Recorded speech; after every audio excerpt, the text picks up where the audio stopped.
यहाँ हर कहानी सिर्फ कहानी नहीं होती, यहाँ छुपे होते हैं राज, जुनून और खतरनाक रिश्ते। जहाँ प्यार हदें पार कर जाता है और भरोसा एक पल में टूट जाता है। ये दुनिया है पावर, पैशन और धोखे की, जहाँ हर चेहरा मासूम नहीं और हर रिश्ता सच्चा नहीं। अगर आप तैयार हैं उन कहानियों के लिए जो दिल भी जलाएं और दिमाग भी हिला दें, तो स्वागत है आपका सीएम नॉवल में, जहां हर एपिसोड में मिलेगा थोड़ा इश्क, थोड़ा जुनून और बहुत सारा ट्विस्ट। दोस्तों, कहानी शुरू करने से पहले आप अपनी पसंद के अनुसार वीडियो की स्पीड एडजस्ट कर लें ताकि आप इसे और बेहतर तरीके से एंजॉय कर सकें। अध्याय 31। शायद शिवांश अग्निहोत्री की दुआओं का असर हुआ, क्योंकि उसकी सबसे बड़ी चिंता सच नहीं हुई। तनिषा खन्ना ने कार में उल्टी नहीं की, बस कुछ बड़बड़ाती रही जो समझ में नहीं आया। शिवांश ने बड़े ध्यान से तनिषा को बिस्तर पर लिटाया, एक गर्म तौलिया निचोड़कर उसके माथे पर रखा और बगल में एक गिलास गर्म पानी रख दिया। हफ, एक लंबी सांस छोड़ते हुए शिवांश ने बिस्तर पर पड़ी तनिषा को देखा और होठों पर एक कड़वी मुस्कान आई। तनिषा सचमुच बहुत खूबसूरत थी, लेकिन शराब की बदबू से भरे एक नशे में धुत इंसान को देखकर शिवांश को कोई आकर्षण नहीं हुआ। सिर हिलाकर शिवांश लिविंग रूम में आया, फर्श पर पालथी मारकर बैठा और अपनी प्राणायाम साधना शुरू कर दी। अगले दिन सुबह की पहली किरण के साथ ही बेडरूम से कुछ हलचल सुनाई दी। शिवांश ने तुरंत अपनी साधना खत्म की और बेडरूम की ओर बढ़ा। तुम? शिवांश को देखकर तनिषा थोड़ा चौंकी, फिर बोली, कल रात तुम मुझे घर लाए थे। तुम्हें कल रात की बातें याद हैं? शिवांश ने सिर हिलाया और पूछा। ये सुनकर तनिषा का चेहरा उदास हो गया। भले ही वह कल रात नशे में थी और नींद की गोलियां खा चुकी थी, लेकिन उसे सब कुछ याद था। खासकर स्नेहा पिल्लई का धोखा, जिसने उसके दिल को गहरी चोट दी। 4 साल की सबसे प्यारी सहेली, जिसके बारे में उसने कभी नहीं सोचा था कि वह समीर ठाकुर के साथ मिलकर उसे नशीला पदार्थ देगी। कल रात के लिए शुक्रिया। अगर तुम न होते तो शायद। उन 2 लोगों की याद आते ही तनिषा का चेहरा बदल गया, जिन्होंने उसे कहीं ले जाने की कोशिश की थी। उसे नहीं पता था कि वे उसे कहाँ ले जाते, लेकिन इतना समझ थी कि अगर वह उनके साथ चली गई होती तो उसका जीवन तबाह हो जाता। हम एक दूसरे को जानते हैं, ऐसे में मैं तुम्हें उन लोगों के साथ कैसे जाने देता, लेकिन आगे से थोड़ा सावधान रहना। हर बार कोई न कोई वहां से गुजरता नहीं है, शिवांश ने सोचकर कहा। समझ गई, अब ऐसा दोबारा नहीं होगा, तनिषा ने सिर हिलाया। स्नेहा की असलियत जानने के बाद वह अब किसी पर आसानी से भरोसा नहीं करेगी, न ही अकेले बाहर जाएगी। बाथरूम कहाँ है? उसने धीमे से पूछा। उधर, शिवांश ने बाथरूम की दिशा दिखाए। तनिषा तेजी से बाथरूम की ओर भागी। थोड़ी देर बाद वहां से पानी की आवाज आई। 6-7 मिनट बाद तनिषा बाहर आई। उसका थका हुआ चेहरा अब थोड़ा ताज़ा लग रहा था। जाहिर था उसने बाथरूम में चेहरा धोया था। आगे का क्या प्लान है? शिवांश ने पूछा। सबसे पहले मैं हॉस्टल से निकलना चाहती हूँ। वैसे भी अब मैं फाइनल ईयर में हूँ, क्लासेस ज़्यादा नहीं हैं। इंटर्नशिप शुरू करने का सही वक्त है, तनिषा ने सोचकर जवाब दिया। स्नेहा के धोखे के बाद वह अब वहाँ नहीं रह सकती थी। कौन जानता था कि स्नेहा फिर कब उसे नशीला पदार्थ दे दे। पुलिस में शिकायत करने का कोई फायदा नहीं था, क्योंकि कोई सबूत नहीं था। न स्नेहा का कुछ बिगड़ता, न ही उसके पीछे खड़े समीर ठाकुर का। दोनों ने थोड़ी देर और बात की, फिर तनिषा ने विदा ली। ये तुम्हारी कार है? विला के सामने तनिषा ने पास खड़ी कार को देखा और पूछा। उसे धुंधला सा याद था कि शिवांश ने उसे कार में घर लाया था। लगता है तुम्हारी एक्स गर्लफ्रेंड को चश्मा पहनना चाहिए। ये कार कोई सस्ती नहीं है, तनिषा ने मुस्कुराते हुए कहा, जब शिवांश ने हामी भरी। बस एक फॉक्सवैगन है, शिवांश ने बेपरवाही से कहा। ये सुनकर तनिषा ने शिवांश को गहरी नज़रों से देखा, लेकिन कुछ बोली नहीं। फॉक्सवैगन फेटन और आम फॉक्सवैगन में जमीन आसमान का फर्क था। तनिषा को विदा करने के बाद शिवांश ने घर की थोड़ी सफाई की। नहा धोकर वह निकलने ही वाला था कि तभी दिव्या राठी एक सूटकेस खींचते हुए अंदर आए। क्या बात है, इतनी शराब की बदबू तुमने पी थी? दिव्या ने नाक सिकोड़ते हुए पूछा। शराब पीना तो कोई पाबंदी नहीं है ना। शिवांश थोड़ा चौंका, फिर मुस्कुराकर बोला, हूँ। दिव्या ने हल्का सा मुंह बनाया और कहा, बेहतर होगा कि मेरे न होने पर तुम घर में किसी को शराब पिलाने न लाओ। अरे ऐसा कभी नहीं होगा, शिवांश ने होंठ बिचकाए। ये हुई ना बात। दिव्या ने सिर हिलाया और फिर बोली, बड़े सेठ, वो जो फेटन बाहर खड़ी है वो तुम्हारी है? शिवांश एकदम स्तब्ध रह गया। ये फॉक्सवैगन फेटन को तो बहुत लो प्रोफाइल माना जाता है, फिर ये 2 औरतें इसे कैसे पहचान गईं? सेठ लोग वाकई अलग होते हैं। मैंने तय कर लिया, आज तुम्हारे पैसे पर दावत होगी। तुम खाना खिलाओ और मुझे घुमाने भी ले चलो। थोड़ा थकी हुई दिख रही दिव्या अचानक जोश में आ गई। ठीक है, इसे घर बसाने की दावत मान लो। शिवांश ने हामी भरी, मना नहीं किया। तुम सेठ हो, तुम्हें क्या फर्क पड़ता है ऐसी छोटी मोटी रकम से? दिव्या ने तिरछी नजरों से देखते हुए कहा, पता है, मेरा ट्रांसपोर्ट तो कम से कम 100 करोड़ का है, 10 अरब तो आम बात है। क्या तुम फ्लाइट अटेंडेंट हो? शिवांश ने अचानक पूछा। तुमने ये कैसे कह लिया? दिव्या की गर्वीली मुस्कान एकदम जम गई। आमतौर पर जब वह ऐसा कहती थी, कोई उसका पेशा नहीं कह पाता था। उसे नहीं लगा था कि शिवांश इतनी आसानी से समझ जाएगा कि वह फ्लाइट अटेंडेंट है। इसमें हैरानी क्या? तुमने कहा कि तुम महीने में 10 दिन बाहर रहती हो, और फिर ट्रांसपोर्ट की बात। अगर तुम फ्लाइट अटेंडेंट न होती तो और क्या होती? शिवांश ने हल्के से मुस्कुराते हुए कहा। दरअसल उसे पहले ही शक था, क्योंकि दिव्या का सूटकेस भारत पूर्व एयरलाइंस का खास था। तो क्या हुआ अगर तुमने कह लिया? कोई बड़ी बात नहीं, दिव्या ने हल्का सा मुंह बनाया और बोली, मुझे तो भूख लगी है। जल्दी चलो, कुछ खाने चलते हैं। शिवांश ने कड़वी मुस्कान दी। वह जानता था कि इस औरत से कोई तर्क वितर्क नहीं हो सकता। अरे, ये तो नई नवेली कार है। सेठ लोग वाकई अलग होते हैं। कार में बैठते ही दिव्या चहक उठी। ये कार 10 लाख से ज्यादा की थी। उसने ऐसी कारें सिर्फ एयरपोर्ट पर बड़े अफसरों या वीआईपी लोगों के पास देखी थीं। उसे नहीं लगा था कि उसे कभी ऐसी कार में बैठने का मौका मिलेगा। मैं कोई सेठ नहीं हूँ, शिवांश ने सिर हिलाया। वह तो बस एक गरीब लड़का था। अगर उसे हरिशंकर महाराज की विरासत न मिली होती तो वह एक आम इंसान होता, जिसका दिल टूटा होता और नौकरी के लिए भटक रहा होता। हाँ, नहीं बताना चाहते तो मत बताओ, दिव्या ने बेपरवाही से कहा। मैं सचमुच एक आम इंसान हूँ, बस मेरे पास कुछ खास हुनर हैं, शिवांश ने धीरे से कहा। खास हुनर? मुझे थोड़ा सा मार्शल आर्ट आता है। Martial art? फिर तो मैं बुद्धा पाम हूँ, दिव्या ने तिरछी नजरों से देखते हुए कहा। शिवांश ने दिव्या की नजरों को नजरअंदाज किया और बोला, मुझे पत्थरों की जुआरी भी थोड़ी सी आती है। पत्थरों की जुआरी? हाँ, वो जैद के कच्चे माल की बात ना, दिव्या ने तुरंत कहा। शिवांश ने सिर हिलाया और बोला, पहले मैंने पत्थरों की जुआरी से थोड़ा सा पैसा कमाया, और अब मैं कपूर ज्वेलरी में काम करता हूँ, तो मैंने ये कार खरीद ली। मैं तो समझी तुम कोई रईस बाप का बेटा हो। अरे, तुम तो रईस बाप के बाप निकले। दिव्या की आंखें चमक उठीं।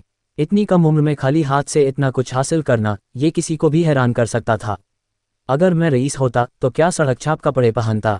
शिवांश ने आंखें तरेरी। मैंने तो समझा तुम बस लो प्रोफाइल रहना चाहते हो, दिव्या ने झेपते हुए कहा। Low profile? अरे, ये तो इसलिए क्योंकि उसके पास पैसे ही नहीं थे। शिवांश कुछ बोल नहीं पाया। Low profile? पहले तो वह हाई प्रोफाइल रहना चाहता था, लेकिन उसके पास पैसे कहाँ थे? योजक चिन्ह योजक चिन्ह योजक चिन्ह। अध्याय 32। दिव्या ने शिवांश के साथ जरा भी औपचारिकता नहीं दिखाई। उसने ढेर सारा खाना ऑर्डर किया और हैरानी की बात, सब खा भी लिया। अच्छा हुआ कि ये सिर्फ नाश्ता था। अगर पुराना शिवांश होता तो वह शायद इतनी भूख कर दिव्या का खर्चा नहीं उठा पाता। Beep beep. जब दोनों का खाना लगभग खत्म ही हुआ था, तभी शिवांश का फोन बजा। ये नंबर देखकर शिवांश का माथा ठनका। ये नंबर उसे ज्यादा परिचित नहीं था। ये पहली बार कॉल आया था, और ये नंबर इंस्पेक्टर यासीन गुप्ता का था। वह वही पुलिस वाली थी जो उस दिन आई थी जब शालिनी कपूर को लुटेरों ने घेर लिया था। कई दिन बीत चुके थे और शिवांश को लगा था कि मामला खत्म हो गया। उसे नहीं लगा था कि रिया इस वक्त फोन करेगी। शिवांश, आज तुम फ्री हो? हमें तुम्हें थाने बुलाना है, जांच में मदद चाहिए, रिया की आवाज फोन से आई। कोई दिक्कत नहीं, मैं अभी आता हूँ, शिवांश ने सिर हिलाया। फोन रखने के बाद शिवांश की भौहें थोड़ी सिकुड़ी। वह सोच रहा था कि रिया ने उसे क्यों बुलाया। शालिनी के मुताबिक इस बार के लुटेरे शायद राणा ज्वेलरी की सूचना के कारण आए थे, लेकिन ऐसे लोगों को पकड़ने के बाद भी राणा ज्वेलरी के खिलाफ कोई सबूत नहीं मिलता, वरना शालिनी इतनी आसानी से हार नहीं मानती। इस बार उसके 2 बॉडीगार्ड में से एक की मौत हो गई थी, एक घायल था और मीरा देसाई को भी चोट आई थी।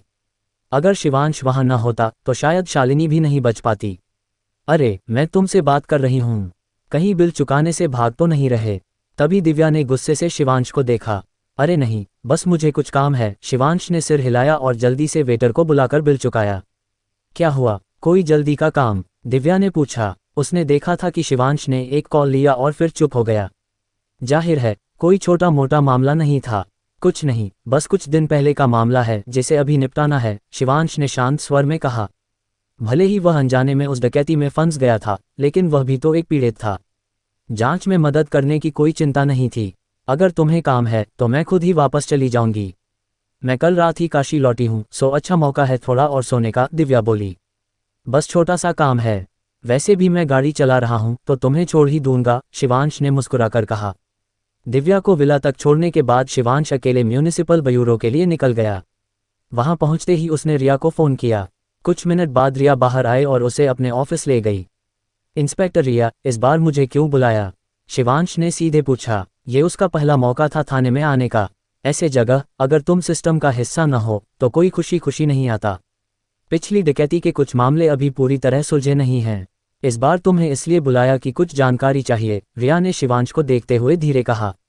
जब उसने पहली बार उन 6 बुरी तरह घायल लुटेरों को देखा था तो उसे शिवांश की काबिलियत पर हैरानी हुई थी, लेकिन ज्यादा नहीं सोचा था। आखिर निहत्थे 6 लोगों को संभालना इतना मुश्किल नहीं था। कुछ स्पेशल फोर्स के जवान या कुशल बॉडीगार्ड ऐसा कर सकते थे। लेकिन जब उन 6 लुटेरों ने होश में आकर बयान दिया तब उसे पता चला कि शिवांश ने एक ही चाल में उन्हें ढेर कर दिया था। एक झटके में हथियारबंद आदमी को गंभीर चोट पहुंचाना, ये उसकी सोच से कहीं ज्यादा था।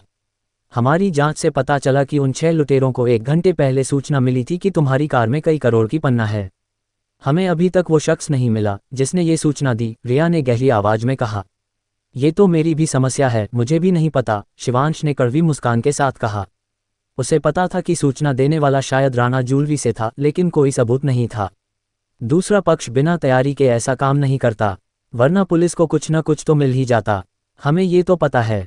तुम्हें इसलिए बुलाया क्योंकि असल में डकैती के अलावा उन 6 लुटेरों का एक और मिशन था जो सूचना देने वाले ने दिया था, रिया ने शिवांश को देखते हुए धीरे कहा। ये मिशन मुझसे जुड़ा है। शिवांश चौंका और गहरी आवाज में बोला। रिया ने हल्का सा सिर हिलाया। उन 6 लोगों का मिशन था तुम्हें अपाहिज करना।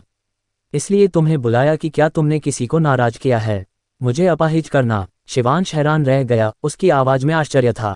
उसे हमेशा लगता था कि ये डकैती शालिनी को निशाना बनाने के लिए थी, लेकिन उसे नहीं पता था कि उन 6 लुटेरों का मिशन उससे भी जुड़ा था। ये उसके लिए थोड़ा अप्रत्याशित था। मैं तो बस एक आम कॉलेज स्टूडेंट हूँ। उस पत्थरों की जुआरी वाले मामले से पहले मैं बस एक गरीब लड़का था। मैंने किसे नाराज किया होगा? शिवांश ने कड़वी मुस्कान दी। शिवांश को अंदाजा था कि राणा जूलरी ने लुटेरों से उसे अपाहिज क्यों करवाया। शायद उन्हें पता था कि शालिनी उसे अपने साथ रखेगी, इसलिए उन्होंने उसे पहले ही अपाहिज करने की योजना बनाई। इससे कपूर जूलरी को कोई पत्थरों की जुआरी सलाहकार नहीं मिलता और उसकी हालत और खराब हो जाती। इस बार इस मामले के अलावा मैं तुम्हें यह भी बताना चाहती हूँ कि चाहे वो शख्स तुम्हें निशाना बना रहा हो या शालिनी को, ये मामला इतनी आसानी से खत्म नहीं होगा, रिया ने कहा।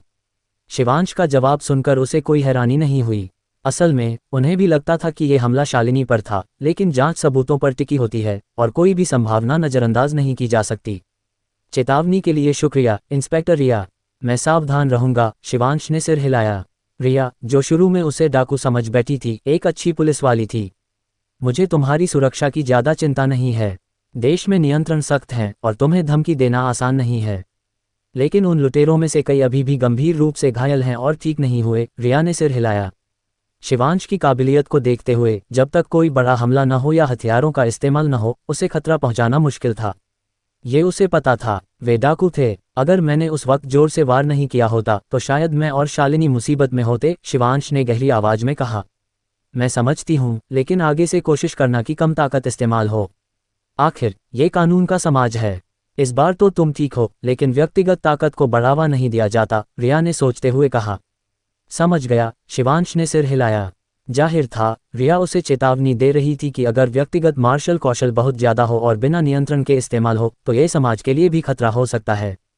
अच्छा है कि तुम समझ गए, रिया ने हल्का सा सिर हिलाया। एक खास ट्रेन जवान को समाज में छोड़ देना निश्चित रूप से कोई छोटा खतरा नहीं है।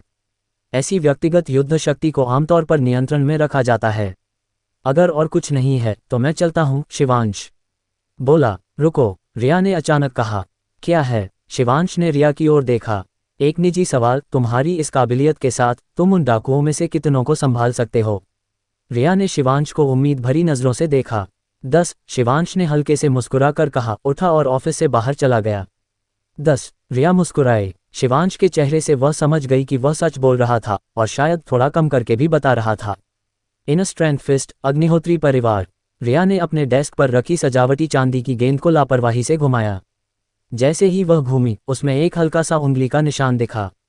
निशान ज्यादा बड़ा नहीं था, लेकिन रिया की उंगली के आकार से बिल्कुल मेल खाता था। जाहिर है ये निशान रिया ने ही छोड़ा था। योजक चिन्ह, योजक चिन्ह, योजक चिन्ह। अध्याय 33। जब शिवांश विला लौटा तो दिव्या सो रही थी। किसी ने उसे डिस्टर्ब नहीं किया तो वह सीधे ध्यान में बैठकर प्राणायाम शुरू कर दिया। कई दिनों की साधना के बाद उसके शरीर में प्राण काफी बढ़ गया था और वह अब 7 तारा दक्ष बनने से बस एक कदम दूर था। इस पन्ना में प्राण अब कम बचा है। ये 7 तारा दक्ष बनने का सही मौका है। शिवांश ने पन्ना में बचे प्राण को महसूस किया और सोचा। अग्निसूत्र विद्या उसके शरीर में घूमने लगी, तेजी से पन्ना से प्राण खींचकर उसे शुद्ध करने लगी। उसकी नाभि केंद्र में प्राण धीरे धीरे बढ़ने लगा। ये सिलसिला शाम तक चला, जब तक कि शिवांश के शरीर में प्राण पूरी तरह संतृप्त नहीं हो गया। मेरे लिए टूट जा, शिवांश ने धीमी आवाज में कहा। उसके शरीर में प्राण उमड़ पड़ा और 7 तारा दक्ष की रुकावट को तोड़ दिया। अगले ही पल उसे अपनी नाभि केंद्र में कंपन महसूस हुआ और आसपास का स्वर्ग और पृथ्वी का प्राण तेजी से उसके पास इकट्ठा होने लगा। आखिरकार 7 तारा दक्ष बन गया। शिवांश के चेहरे पर मुस्कान फैल गई। एक पन्ना के प्राण को पूरी तरह खपाने के बाद उसकी साधना 7 तारा दक्ष के स्तर पर पहुंच गई थी। शरीर में प्राण के बहाव को महसूस करते हुए शिवांश उसकी ताकत को समझ सकता था। ये पन्ना अभी भी है। अपने शरीर पर रखे पन्ना को देखकर शिवांश थोड़ा चौंका। क्या ये नकली प्राणमणि है? प्राणमणि 2 तरह की होती हैं, सच्ची और नकली। सच्ची प्राणमणि स्वर्ग और पृथ्वी के प्राण के दबाव में बनने वाली मणियां हैं। जब इनका प्राण पूरी तरह खप जाता है तो ये चूर चूर हो जाती हैं। नकली प्राणमणि में प्राण की मात्रा कम होती है और अशुद्धियां ज्यादा होती हैं, इसलिए प्राण खपने के बाद भी इनका मूल रूप बरकरार रहता है। सीधे शब्दों में सच्ची प्राणमणि स्वर्ग और पृथ्वी का प्राण होती हैं, जबकि नकली प्राणमणि बस ऐसी चीजें हैं जिनमें स्वर्ग और पृथ्वी का प्राण होता है। भारतवर्ष क्षेत्र में नकली प्राणमणि की कोई कीमत नहीं है, लेकिन धरती पर तो ये भी बहुत कीमती हैं। सच्ची प्राणमणि की तो बात ही छोड़ो। शिवांश ने आह भरी, क्योंकि उसने कभी सच्ची प्राणमणि नहीं देखी थी। वह सिर्फ हरिशंकर महाराज के रिकॉर्ड्स पर निर्भर था, इसलिए उसे पहली नज़र में नहीं पता था कि ये पन्ना बस एक नकली प्राणमणि है। लेकिन ये कोई बुरी बात नहीं है। अपने हाथ में पन्ना देखकर शिवांश मुस्कुराया। भले ही नकली प्राणमणि का प्राण ज्यादा शुद्ध न हो, लेकिन ये दुनिया के स्वर्ग और पृथ्वी के प्राण से कई गुना समृद्ध होता है। सबसे जरूरी बात, प्राण खपने के बाद भी पन्ना बचा रहता है और उसकी कीमत भी कम नहीं होती। अब मुझे भविष्य में प्राणायाम के लिए ज्यादा पन्ना की चिंता नहीं करनी पड़ेगी, शिवांश ने हल्के से मुस्कुराकर कहा। पन्ना बरकरार रहता है तो वह सिर्फ उसका प्राण खपाएगा, उसकी कीमत को नष्ट नहीं करेगा। अब उसे प्राणायाम के लिए पन्ना खपने की चिंता नहीं थी। गुड़, अचानक शिवांश का पेट गुर्राया। दिन भर की साधना के बाद उसे तेज भूख लगी थी। अंधेरा हो चुका था तो शिवांश ने स्कूल के पीछे स्नैक स्ट्रीट पर जल्दी से खाना खा लिया। जैसे ही वह वापस जाने वाला था तभी उसका फोन बजा। शिव, इस महीने का खर्चा तुम्हें भेज दिया है, चेक करो मिला कि नहीं, और फिर मुझे कॉल करो। उसकी माँ की जानी पहचानी आवाज फोन से आई। माँ, अब तुम्हें खर्चा भेजने की जरूरत नहीं है, मुझे एक ज्वेलरी कंपनी में नौकरी मिल गई है, 8,000 रुपये महीना, शिवांश ने जल्दी से कहा। कौन सी ज्वेलरी कंपनी? इतनी ज्यादा तनख्वाह, कहीं धोखा तो नहीं? उसकी माँ की चिंतित आवाज आई। अरे ऐसा कैसे हो सकता है, ये तो उत्तरांचल प्रदेश की सबसे बड़ी ज्वेलरी कंपनी है, कोई धोखा नहीं। वैसे भी मैं उनके मैनेजर के साथ बिजनेस डील करने गया था और डील हो गई, इसलिए उन्होंने मुझे रख लिया, शिवांश बोला। अच्छा ऐसा है। फोन पर उसकी माँ ने राहत की सांस ली। तो अगले महीने से मैं पैसे नहीं भेजूंगी। स्कूल में ज्यादा कंजूसी मत करना, जो चाहिए वो ले लेना। अब तुम्हें नौकरी मिल गई है तो एक गर्लफ्रेंड भी ढूंढ लो। हाँ मैं जानता हूँ, धीरे धीरे देखूंगा, कोई जल्दी नहीं, शिवांश बोला। उसने अपने माता पिता को श्रुति नायर के बारे में नहीं बताया था। उसके माता पिता हमेशा पढ़ाई के दौरान डेटिंग के खिलाफ थे। पिछले 6 महीनों में जब ग्रेजुएशन नज़दीक आया तब उन्होंने उसे डेटिंग के लिए उकसाना शुरू किया था।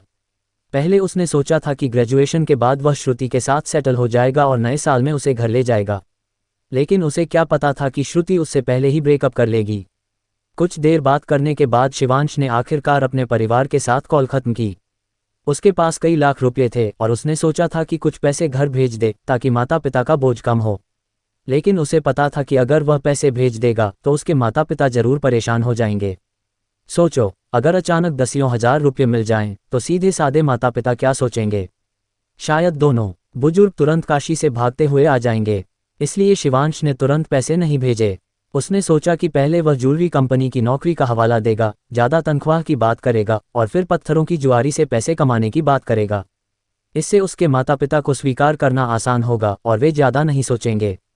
वरना अगर उनका बेटा, जो 1000 मील दूर है, अचानक ढेर सारा पैसा भेज दे तो दोनों बुजुर्ग जरूर चिंता करेंगे।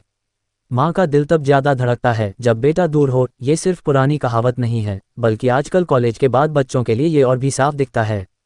पलक झपकते ही 2 दिन बीत गए और शालिनी कपूर के साथ गुजरात जाने का तय समय चुपके से आ गया। शिवांश ने एक चिपचिपा पन्ना शालिनी को बेच दिया। ये छोटा सा पन्ना उसे 4 लाख रुपये का मुनाफा दे गया।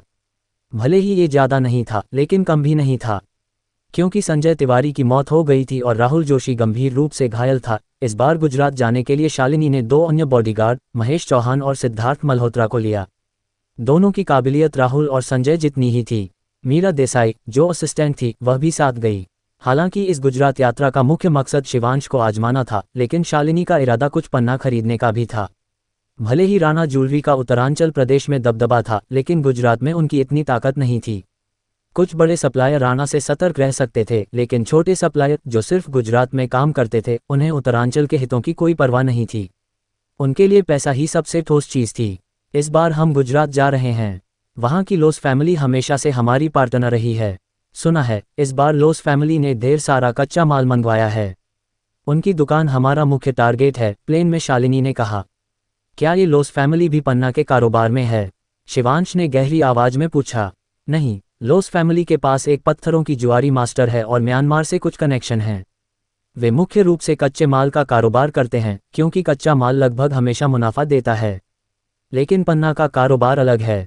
अगर तुम सिर्फ तैयार पन्ना बेचने पर निर्भर हो तो मुश्किल से मुनाफा होता है। इसलिए हाई एंड पन्ना के लिए पत्थरों की जुआरी मास्टर पर निर्भर रहना पड़ता है। आखिर ये जुआ है, कभी हार कभी जीत। शालिनी ने हल्की आह भरी और बोली, इन सालों में छोटी बड़ी अनगिनत ज्वेलरी कंपनियां जो पन्ना का कारोबार करती थीं, बनी और बिगड़ी। पत्थरों की जुआरी आखिर जुआ ही है।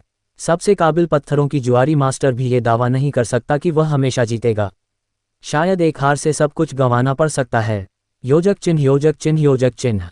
अध्याय 34। राणा ज्वेलरी उत्तरांचल प्रदेश की सबसे बड़ी ज्वेलरी कंपनियों में से एक होने के नाते और 10 साल से ज़्यादा समय तक मजबूती से खड़ी रहने के कारण अनगिनत पन्ना व्यापारियों का उत्थान पतन देख चुकी थी। कई तो आत्महत्या या पागलपन तक पहुंच गए। बेशक ये सब छोटी ज्वेलरी कंपनियां थीं। कपूर ज्वेलरी जैसे स्तर पर 1-2 असफलताएं उसकी नींव को हिला नहीं सकती थीं। केवल एक पत्थरों की जुआरी सलाहकार और माल की आपूर्ति ही कपूर ज्वेलरी को जड़ से हिला सकती थी। इसलिए राणा ज्वेलरी ने पहले उनके पत्थरों की जुआरी सलाहकार को चुराया और फिर कपूर ज्वेलरी की आपूर्ति काट दी। लोस फैमिली का म्यांमार से सचमुच रिश्ता है। शिवांश थोड़ा हैरान हुआ। ये तो देश के बाहर की बात थी, म्यांमार की, जो लोस फैमिली की गहरी नींव को दिखाता था। बिल्कुल, इसलिए लोस फैमिली राणा ज्वेलरी की वजह से हमारी कपूर ज्वेलरी को ब्लैकलिस्ट नहीं करेगी, वरना। शालिनी ने राहत भरे लहजे में कहा। लोस फैमिली की अनोखी हैसियत की वजह से भले ही राणा का उत्तरांचल में बड़ा रुतबा था और गुजरात में भी कुछ कनेक्शन थे, लेकिन लोस फैमिली को कोई परवाह नहीं थी। ये जानना जरूरी है कि पन्ना का मुख्य स्रोत म्यांमार है। राणा ज्वेलरी जो पन्ना का कारोबार करती है, लोस फैमिली को नाराज करने की हिम्मत नहीं कर सकती जब तक कि वह देश की शीर्ष ज्वेलरी कंपनियों में से एक न हो। प्रदेश की अग्रणी पन्ना व्यापारी होने के नाते लोस फैमिली को सचमुच कोई परवाह नहीं थी। उनके साथ सहयोग करने वाले ज़्यादातर कपूर और राणा जैसी ज्वेलरी कंपनियां थीं, या फिर और भी बड़े बैकग्राउंड वाली। शालिनी की बात सुनकर शिवांश को इस लोस फैमिली की असली ताकत के बारे में और उत्सुकता हुई। प्लेन आसानी से आसमान को चीरता हुआ चला। ये शिवांश का पहला मौका था उत्तरांचल प्रदेश छोड़ने का, और वह गुजरात की यात्रा को लेकर बहुत उत्साहित था। जब शिवांश खिड़की से बाहर का नज़ारा देखने में खोया था, तभी केबिन में अचानक हलचल मच गई। शिवांश ने मुड़कर देखा तो एक फ्लाइट अटेंडेंट और एक यात्री के बीच बहस हो रही थी। शालिनी और बाकी लोग जो आराम कर रहे थे, इस शोर से जाग गए और भौहें सिकोड़ते हुए बहस देखने लगे। थप्पड़! अचानक एक तेज आवाज केबिन में गूंजी। वह यात्री अचानक खड़ा हुआ और उसने फ्लाइट अटेंडेंट के चेहरे पर थप्पड़ जड़ दिया। पूरा केबिन खामोश हो गया।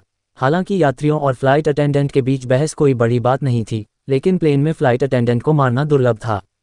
तुमने मुझे कैसे मारा? फ्लाइट अटेंडेंट की आवाज में शिकायत थी। मारा तो क्या, आज तो मैंने तुझे मारा। जानती है मैं कौन हूँ? हिम्मत है तो गुजरात में आकर मिल, उस आदमी ने घमंड से कहा। फ्लाइट अटेंडेंट ने ऐसे बेअदब इंसान को पहले कभी नहीं देखा था और उसकी भयंकर शक्ल से डर गई। तभी 2 और फ्लाइट अटेंडेंट जो शोर सुनकर दौड़कर आई थी, उन्होंने भी उस मध्यम आयु के आदमी को गुस्से से देखा। उन्होंने ऐसा बदतमीज यात्री पहले कभी नहीं देखा था। पुलिस को बुलाओ, एक फ्लाइट अटेंडेंट ने गुस्से से कहा। बुला लो, मैं मिलिशिया कैप्टन हूँ और स्क्वाड्रन लीडर मेरा दोस्त है। देखते हैं किसकी शामत आती है, उस आदमी ने तिरस्कार भरे लहजे में कहा। आसपास के यात्री आपस में फुसफुसाने लगे। हालांकि उन्हें उस फ्लाइट अटेंडेंट के लिए सहानुभूति थी, लेकिन इस वक्त कोई उसकी मदद के लिए खड़ा नहीं हुआ। आखिर इस प्लेन में ज़्यादातर लोग या तो गुजरात बिजनेस के लिए जा रहे थे या गुजरात के स्थानीय थे।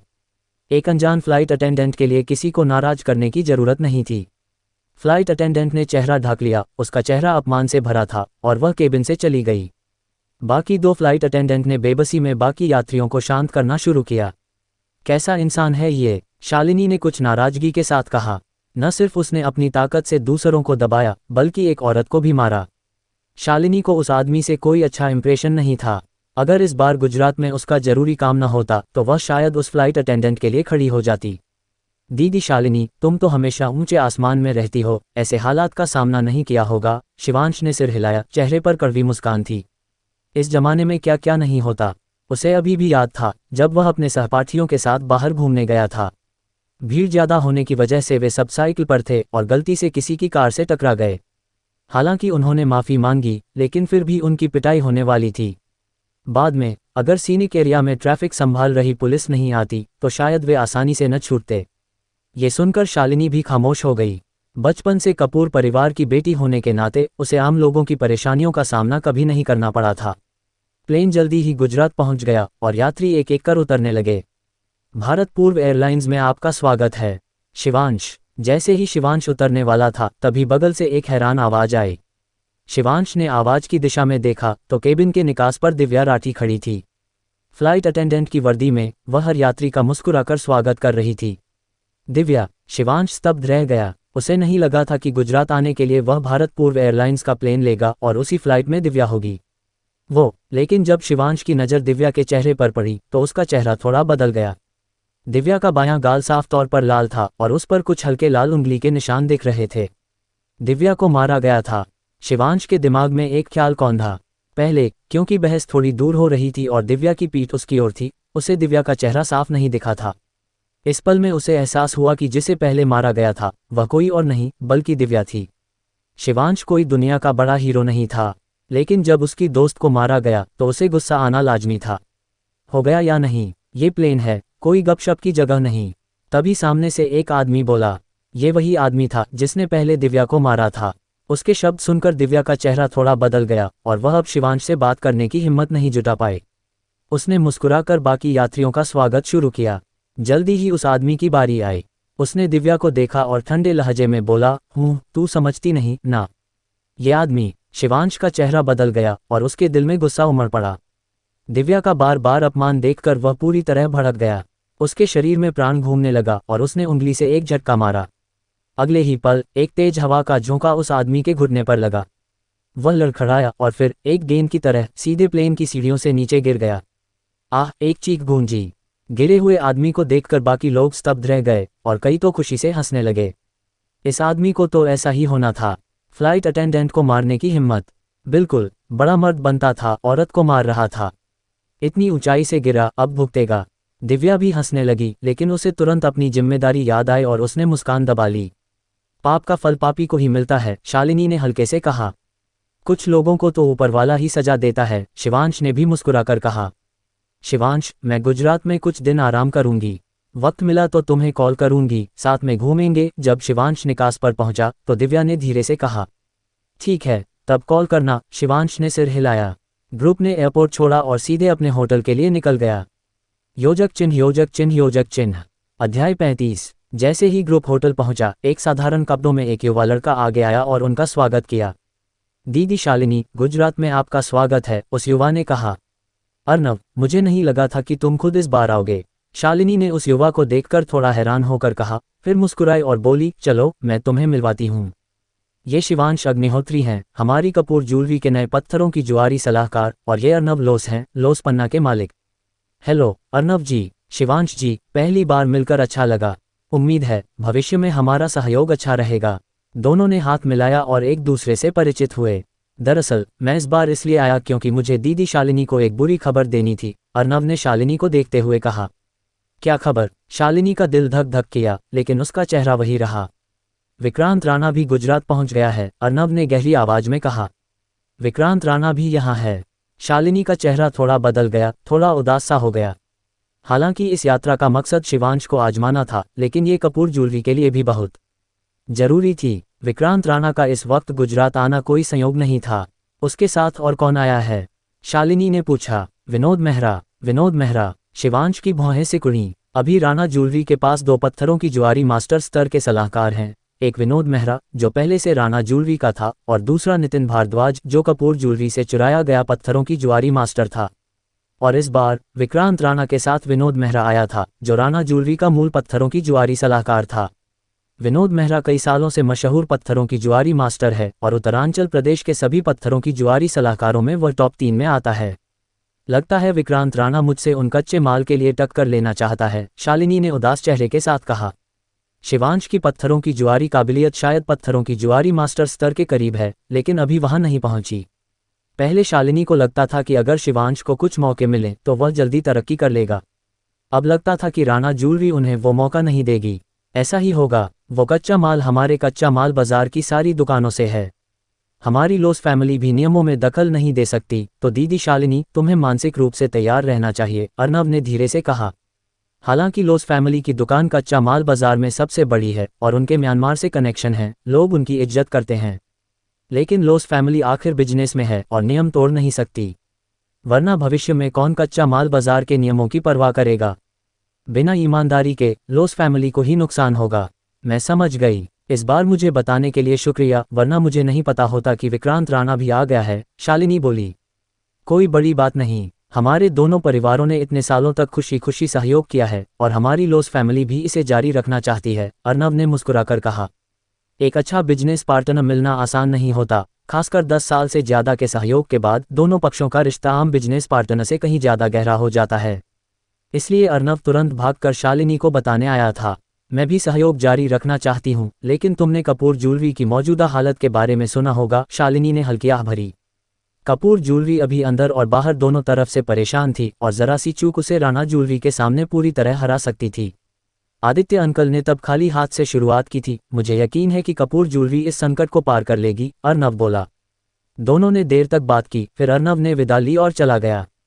दीदी शालिनी, ये अर्नव लोस को हमारी कपूर ज्वेलरी की बहुत फिक्र है, कहीं वो तुम्हें लाइन मारने की कोशिश तो नहीं कर रहा। शिवांश ने जाते हुए अर्नव को देखा और शालिनी से पूछा। हालांकि वे बिजनेस पार्टनर थे, लेकिन बिजनेस में लोग मुनाफे को प्राथमिकता देते हैं। फिर भी अर्नव खुद आया, न सिर्फ कपूर ज्वेलरी को पूरा सम्मान दिया, बल्कि विक्रांत राणा के आने की चेतावनी भी दी। ये कोई आम बिजनेस पार्टनर नहीं कर सकता। तुम क्या सोच रहे हो? शालिनी ने शिवांश को आंखें तरेरते हुए कहा। अर्नव की बड़ी बहन नलिनी लोस मेरी सहपाठी थी जब मैं विदेश में पढ़ती थी। हमारे दोनों परिवारों का सहयोग है और हमारा निजी रिश्ता भी बहुत अच्छा है। वैसे अर्नव की सगाई हो चुकी है। अरे, ये सुनकर शिवांश स्तब्ध रह गया और उसने एक अटपटी मुस्कान दी। उसने अर्नव को इतना उत्साही देखकर सोचा था कि शायद वह शालिनी में इंटरेस्टेड है, लेकिन उसे नहीं पता था कि दोनों परिवारों का ऐसा गहरा रिश्ता है। हाँ, लेकिन ये अफसोस की बात है कि नलिनी हमेशा म्यांमार में रहती है, वरना वो मेरी पत्थरों की जुआरी में मदद कर सकती थी, शालिनी ने थोड़े अफसोस के साथ कहा। क्या नलिनी लोस की पत्थरों की जुआरी काबिलियत बहुत ऊंची है? शिवांश ने उत्सुकता से पूछा। कपूर ज्वेलरी तो प्रदेश की शीर्ष ज्वेलरी व्यापारी है। वे आम पत्थरों की जुआरी विशेषज्ञों को तवज्जो नहीं देते, कम से कम एक ऐसे विशेषज्ञ को जिसमें पत्थरों की जुआरी मास्टर बनने की काबिलियत हो, वही कपूर ज्वेलरी की नज़र में आता है। उसकी काबिलियत वाकई बहुत ऊंची है, शायद वह पत्थरों की जुआरी मास्टर के करीब है, शायद तुमसे भी ज्यादा, शालिनी बोली। जो लोग लंबे समय तक कच्चे माल से डील करते हैं, अगर वे बेवकूफ़ न हो तो उन्हें कुछ पत्थरों की जुआरी काबिलियत आ ही जाती है। शालिनी की अपनी पत्थरों की जुआरी काबिलियत भी कम नहीं थी, लेकिन उसमें इसकी कोई प्रतिभा नहीं थी। वह बस मुश्किल से पत्थरों की जुआरी विशेषज्ञ के स्तर तक पहुंची थी। अगर वह खुद उतरती तो भी कपूर ज्वेलरी को कोई मदद नहीं मिलती। इतनी जबरदस्त? शिवांश थोड़ा हैरान हुआ। नलिनी लोस की उम्र शायद शालिनी जितनी ही होगी, वरना वे सहपाठी कैसे हो सकती थीं? तो वह उससे बस 2-3 साल बड़ी थी। उसकी पत्थरों की जुआरी काबिलियत का पत्थरों की जुआरी मास्टर स्तर के करीब होना थोड़ा अप्रत्याशित था। इसमें हैरानी क्या, जिस अर्नव लोस को हमने अभी देखा, उसकी पत्थरों की जुआरी काबिलियत भी नलिनी से ज़्यादा कम नहीं है, और वह तो उससे भी छोटा है। लोस फैमिली की मौजूदा पीढ़ी में 30 साल की उम्र से पहले 2 पत्थरों की जुआरी मास्टर निकल सकते हैं। उस वक्त एक परिवार में 3 पत्थरों की जुआरी मास्टर होंगे। शायद सिर्फ राजस्थान का पन्ना राजा ही लोस फैमिली को पीछे छोड़ सकता है, शालिनी ने भावुक होकर कहा। पन्ना राजा पन्ना और पत्थरों की जुआरी की दुनिया में एक किंवदंती है। न सिर्फ देश के लोग उसे ऐसा मानते हैं, बल्कि म्यांमार के कच्चा माल उत्पादन क्षेत्रों के खान मालिक भी उसे यही कहते हैं। पन्ना राजा की पत्थरों की जुआरी। काबिलियत अथाह है, उसे कभी जुआ हारते नहीं सुना गया। ये लोस फैमिली वाकई कमाल है, शिवांश ने आह भरी। पूरे उत्तरांचल प्रदेश में करीब 5 पत्थरों की जुआरी मास्टर स्तर के विशेषज्ञ हैं और लोस फैमिली के पास जल्दी ही 3 पत्थरों की जुआरी मास्टर होंगे। गुजरात में, जहां पन्ना का कारोबार काफी विकसित है, वहां भी ये काफी जबरदस्त है। अब इसकी बात छोड़ो, हमारी सबसे बड़ी मुसीबत अब विक्रांत राणा है, शालिनी ने गहरी आवाज में कहा। इस बार विक्रांत राणा जरूर पूरी तैयारी के साथ आया होगा, तो हमें उनकी धार से बचने की पूरी कोशिश करनी चाहिए, शालिनी ने शिवांश से कहा। अब मकसद शिवांश को ट्रेन करना और उसे जल्द से जल्द पत्थरों की जुआरी मास्टर स्तर तक पहुंचाना था। अगर वह वहां न भी पहुंचे तो कम से कम नलिनी लोस के स्तर तक तो पहुंचना ही था। तभी कपूर ज्वेलरी का संकट हल हो सकता था। उनकी धार से बचना इतना आसान नहीं होगा, शिवांश ने हल्का सा सिर हिलाया। चूंकि विक्रांत राणा उत्तरांचल से गुजरात तक उनका पीछा करके आया था और उसे शालिनी और लोस फैमिली के रिश्ते का भी पता था, फिर भी वह आने की हिम्मत कर रहा था। इसका मतलब था कि उसने पूरी तैयारी की थी। पत्थरों की जुआरी मास्टर, उम्मीद है तुम मुझे निराश नहीं करोगे। शिवांश की आंखों में एक तेज चमक कौंधी और उसके दिल में एक उम्मीद जागी। अध्याय 36। अगर सचमुच पत्थरों की जुआरी की कला पर निर्भर करना हो तो शिवांश अग्निहोत्री चाहे 10 गुना ताकतवर हो, उसे फिर भी एक पत्थरों की जुआरी मास्टर से बचना पड़ता। लेकिन शिवांश तो बिल्कुल भी पत्थरों की जुआरी की कला पर निर्भर नहीं था, वह तो पत्थरों में प्राण को महसूस करता था। कपूर ज्वेलरी में अपनी नज़रों से उसने देखा था कि चिपचिपा पन्ना या उससे ऊपर की कोई भी पन्ना में प्राण होता था। इसका मतलब था कि अगर उसे प्राण महसूस हो तो वह चिपचिपा पन्ना या उससे बेहतर होगा। इस जुआरी के तरीके से हारना लगभग नामुमकिन था। चाहे तुम कितने भी बड़े पत्थरों की जुआरी मास्टर क्यों न हो, क्या तुम हमेशा चिपचिपा पन्ना या उससे बेहतर पत्थर काट सकते हो? शायद पन्ना राजा भी ऐसा दावा नहीं करेगा, लेकिन शिवांश कर सकता था। यही थी शिवांश की हिम्मत का राज। शालिनी कपूर ने अगले दिन का कार्यक्रम संक्षेप में बताया और फिर सब अपने अपने कमरों में लौट गए। आखिर लंबी उड़ान के बाद सब थक गए थे। अच्छा आराम करने से ही अगले दिन की पत्थरों की जुआरी प्रदर्शनी में बेहतर हिस्सा लिया जा सकता था। शिवांश अपने कमरे में पहुंचा ही था कि उसका फोन बजा। कॉल दिव्या राठी का था। शिवांश, तुम कहाँ हो? दिव्या की आवाज फोन से आई। गुजरात महल होटल, शिवांश बोला। गुजरात महल होटल? अरे वाह, ये तो 5 स्टार होटल है। तुम तो सचमुच बड़े सेठ हो, दिव्या की आवाज में उत्साह था। गुजरात महल होटल गुजरात का सबसे मशहूर होटल था। भले ही दिव्या एक फ्लाइट अटेंडेंट थी और अच्छी कमाई करती थी, लेकिन वह इतने महंगे होटल में रुकने का खर्चा नहीं उठा सकती थी। सेठ मैं नहीं, मेरी बॉस है। मैं तो इस बार बिजनेस ट्रिप पर हूँ, शिवांश ने मुस्कुराकर कहा। तुम्हारी बॉस तो कमाल है। मेरे सुपरवाइजर तो आज मुझ पर बरस पड़े, दिव्या ने थोड़ी जलन के साथ कहा।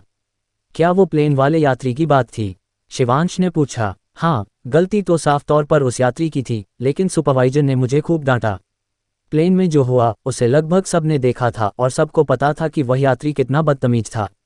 शिवांश को भी नहीं लगा था कि दिव्या को अपने सीनियर से सांत्वना मिलने की बजाय डांट पड़ जाएगी। अच्छा हुआ मेरी बॉस तुम्हारे सुपरवाइजर जैसी नहीं है, शिवांश ने हल्के से मुस्कुराकर कहा। वैसे उस यात्री का आखिर में गिरना, वो तो बड़ा मजेदार था। हाँ, वो तो था, दिव्या ने हंसते हुए कहा। तुम बिजनेस ट्रिप पर हो, बाहर घूमने आ सकते हो। बिल्कुल, शिवांश ने मुस्कुराकर कहा। ज्यादातर लोग लंबी उड़ान के बाद थक जाते हैं, लेकिन शिवांश तो 7 तारा दक्ष था। उसकी शारीरिक ताकत आम लोगों से कहीं ज्यादा थी। भले 3-5 दिन बिना आराम के गुजर जाएं, उसे कोई फर्क नहीं पड़ता। वाह, ये तो कमाल है। उस हादसे की वजह से मुझे कल उत्तरांचल प्रदेश वापस जाना था, लेकिन अब एक फ्लाइट पीछे हो गई। अब मुझे 3 दिन बाद गुजरात से निकलना है, दिव्या ने खुशी से कहा। फ्लाइट अटेंडेंट के तौर पर वह उत्तरांचल से गुजरात की उड़ान के बाद सिर्फ एक रात रुकती थी, लेकिन सुबह के केबिन हादसे की वजह से उसे वापसी टालनी पड़ी और अब 3 दिन बाद की फ्लाइट लेनी थी। अचानक मिले इन 3 दिनों में जब बाकी फ्लाइट अटेंडेंट्स उत्तरांचल लौट गए थे और वह अकेली थी, तो उसे शिवांश की याद आई, जो गुजरात में ही था। दोनों ने थोड़ी देर और बात की, जब तक कि दिव्या की दोस्त ने उसे जल्दी करने को नहीं कहा, तब जाकर उसने फ़ोन रखा। ... गुजरात महल होटल के एक प्रेसिडेंशियल स्वीट में कई लोग आमने सामने बैठे थे। बीच में एक 20 साल का युवा था। अगर शालिनी कपूर वहां होती तो वह तुरंत पहचान लेती कि ये कोई और नहीं बल्कि राणा ज्वेलरी का विक्रांत राणा था। युवा राणा, शालिनी कपूर आ चुकी है, एक हट्टा कट्टा आदमी बोला। ये आदमी विक्रांत राणा का बॉडीगार्ड था। शालिनी कपूर के अलावा उनके साथ और कौन आया है? विक्रांत ने बेपरवाही से पूछा। शालिनी और उनकी असिस्टेंट के अलावा 2 बॉडीगार्ड और एक पत्थरों की जुआरी सलाहकार है। हमें मिली जानकारी के मुताबिक ये शख्स कपूर ज्वेलरी का नया पत्थरों की जुआरी सलाहकार शिवांश अग्निहोत्री है, उस आदमी ने कहा। शिवांश अग्निहोत्री? पता नहीं कहाँ से उभर आया। थोड़ी सी पत्थरों की जुआरी कला के भरोसे हमारे राणा और कपूर के झगड़े में दखल देने की हिम्मत करता है। विक्रांत ने तिरस्कार भरे लहजे में कहा, एक 20 साल का लड़का, उसकी पत्थरों की जुआरी कला कितनी ऊंची हो सकती है। उसे इसकी जरा भी परवाह नहीं थी। जो बात उसे सचमुच गुस्सा दिला रही थी वो ये थी कि पूरे सकल को पता था कि राणा ज्वेलरी अभी कपूर ज्वेलरी को दबा रही है। ऐसे में शिवांश का शालिनी के साथ खड़ा होना उसे चिढ़ा रहा था। ये शिवांश अचानक पन्ना की दुनिया में आया है। हमारे लोग अभी उसकी जानकारी जुटा रहे हैं और जल्द ही हमें कुछ खबर मिलेगी, उस आदमी ने कहा। विक्रांत ने बेपरवाही से सिर हिलाया। वह शिवांश को गंभीरता से नहीं ले रहा था। इस बार गुजरात आने का मकसद कपूर ज्वेलरी को निशाना बनाने के अलावा ये चिंता थी कि कहीं लोस फैमिली कपूर ज्वेलरी का साथ न दे दे। ये उत्तरांचल प्रदेश तो था नहीं। भले ही कुछ बड़े ज्वेलर्स राणा परिवार को इज्जत देते थे, लेकिन लोस फैमिली का दबदबा राणा परिवार से ऊपर था। उनकी नाकाबंदी लोस फैमिली के लिए मजाक थी। उसे असल चिंता ये थी कि अगर लोस फैमिली कपूर ज्वेलरी का साथ दे दे तो उसकी नाकाबंदी का असर बहुत कम हो जाएगा। इस बार आने का एक बड़ा मकसद ये पक्का करना था कि लोस फैमिली इस मामले में दखल देगी या नहीं। मौजूदा हालात से लगता है कि लोस फैमिली हमारे और कपूर ज्वेलरी के मामले में दखल नहीं देगी। ये हमारे लिए अच्छी खबर है। इस पत्थरों की जुआरी प्रदर्शनी में हमें बस कपूर ज्वेलरी से निपटना है। जब कपूर ज्वेलरी के पास पन्ना का कोई स्रोत नहीं बचेगा तो वो अपने आप बंद हो जाएगी, विक्रांत ने बेपरवाही से कहा। ये कहते हुए विक्रांत की नज़र अपने बगल में बैठे बुजुर्ग पर गई। ये कोई और नहीं बल्कि राणा ज्वेलरी का पत्थरों की जुआरी सलाहकार विनोद मेहरा था। विनोद जी, इस बार आप पर भरोसा है, विक्रांत बोला। युवा राणा, फिक्र न करें। इस बार मैं कपूर ज्वेलरी को खाली हाथ लौटने पर मजबूर कर दूंगा, विनोद ने गंभीरता से कहा। कई सालों से पत्थरों की जुआरी मास्टर होने के नाते विनोद को अपनी काबिलियत पर भरोसा था। पूरे उत्तरांचल प्रदेश में कुछ ही लोग थे जो उसे दबाव महसूस करा सकते थे। एक अनजान शिवांश को तो वह आंखों में भी नहीं रखता था। ये सुनकर अच्छा लगा, विक्रांत मुस्कुराया और सिर हिलाया। वह विनोद की पत्थरों की जुआरी काबिलियत को अच्छी तरह जानता था, जो उत्तरांचल प्रदेश में टॉप 3 में थी। युवा राणा, माफ करें, लेकिन हम कपूर की ब्रांच दुकानों से शुरुआत कर सकते हैं। अगर कपूर ज्वेलरी को अंदरूनी समस्याएं हो जाएं, तो शायद वो बहुत जल्दी ढह जाएगी, विनोद ने थोड़ा हैरानी से कहा। अभी कपूर ज्वेलरी को अंदर और बाहर दोनों तरफ से मुसीबतें थीं। भले ही लोस फैमिली अभी भी कपूर के साथ सहयोग कर रही थी, लेकिन लोस फैमिली मुख्य रूप से कच्चे माल का कारोबार करती थी और सब कुछ कपूर पर निर्भर था। ऐसे में अगर कपूर को फिर से अंदरूनी समस्याएं हो जाएं, तो वो बहुत जल्दी ढह सकती थी। फिर गुजरात की इस अतिरिक्त यात्रा की जरूरत ही नहीं थी। बाकी चीज़ों की चिंता तुम न करो, तुम बस अपना काम करो, विक्रांत ने बेपरवाही से कहा और हाथ हिलाकर इशारा किया। ये देखकर बाकी लोग तुरंत सुएज से चले गए। अगर सिर्फ कपूर को हथियाने की बात होती तो मैं कब का कर चुका होता। मुझे चाहिए कपूर परिवार, न कि सिर्फ कपूर ज्वेलरी। विक्रांत ने रेड वाइन का ग्लास पकड़ा, खिड़की से बाहर का नज़ारा देखते हुए बुदबुदाया। म्यांमार पन्ना मेला कपूर का अंत होगा। हाथ में रेड वाइन को एक घूंट में खत्म करते हुए विक्रांत के होठों पर एक मुस्कान उभरी। अध्याय 37। अगली सुबह जब शिवांश रेस्तरां पहुंचा तो शालिनी कपूर और बाकी लोग पहले से ही उसका इंतजार कर रहे थे। छोटे शिव, रात को अच्छा आराम हुआ? शालिनी ने शिवांश को देखते हुए पूछा। ठीक ठाक, शिवांश ने सिर हिलाया। भले ही शालिनी ने प्रेसिडेंशियल स्वीट बुक नहीं किया था, लेकिन बिजनेस रूम के तौर पर उसे कोई परेशानी नहीं थी। बस एक छोटी सी कमी थी कि यहाँ स्वर्ग और पृथ्वी का प्राण बहुत पतला था। रात भर की कल्टीवेशन के बाद उसके शरीर में प्राण की बढ़ोतरी लगभग न के बराबर थी। अगर ऐसे माहौल में कल्टीवेशन करना हो तो शायद 3-5 साल लग जाएं, तब जाकर वह 8 तारा दक्ष बनने की उम्मीद कर सकता था। लगता है जल्दी से एक पन्ना ढूंढना होगा कल्टीवेशन के लिए, वरना गुजरात में इन दिनों में मैं बिल्कुल भी कल्टीवेशन नहीं कर पाऊंगा, शिवांश ने मन में सोचा। योद्धा मार्ग की साधना में कोई नहीं सोचता कि उसके पास समय ज़्यादा है, सबको लगता है कि समय कम है। कहीं ऐसा न हो कि उपलब्धि हासिल करने से पहले ही वह मिट्टी में मिल जाए। अच्छा हुआ कि तुम्हें आदत हो गई। यहाँ गुजरात का खाना हमारे काशी से बहुत अलग है और समुद्र पैलेस होटल के पकवान तो लाजवाब हैं। तुम्हें जरूर आजमाना चाहिए, शालिनी ने मुस्कुराकर कहा। शिवांश ने सिर हिलाया। गुजरात का खाना मशहूर था और कैंटोनीज खाना पूरे भारतवर्ष में सबसे नामी खानों में से एक था। 5 स्टार होटल का नाश्ता भी बाकी जगहों से ज़्यादा आकर्षक था, सचमुच आंखों, नाक और जीभ के लिए एक दावत। योद्धाओं की भूख आमतौर पर ज़्यादा होती है और शिवांश भी इसका अपवाद नहीं था। शालिनी और बाकियों की थोड़ी हैरान नज़रों के बीच उसने अकेले ही 3 लोगों जितना नाश्ता चट कर डाला। मुझे नहीं पता था कि तुम इतना खा सकते हो, शालिनी ने हैरानी से कहा। दीदी शालिनी, तुम्हें तो पता है मैं मार्शल आर्ट्स करता हूँ। योद्धाओं की भूख आम लोगों से ज्यादा होती है, शिवांश ने थोड़ा झेपते हुए कहा। लोग आमतौर पर हाई एंड रेस्तरां में स्वादिष्ट खाने का मजा लेने जाते हैं, लेकिन शिवांश का ध्यान तो पेट भरने पर था ताकि उसे कल्टीवेशन के लिए काफी ऊर्जा मिले। ये सुनकर शालिनी ने सिर हिलाया। राहुल जोशी और बाकी बॉडीगार्ड भी आम लोगों से ज्यादा खाते थे, लेकिन शिवांश का मार्शल आर्ट्स, जिसे उसने अपनी आंखों से देखा था, राहुल और बाकियों से कहीं ज्यादा था। शालिनी जी, हमारी तो किस्मत में ही मुलाकात लिखी है।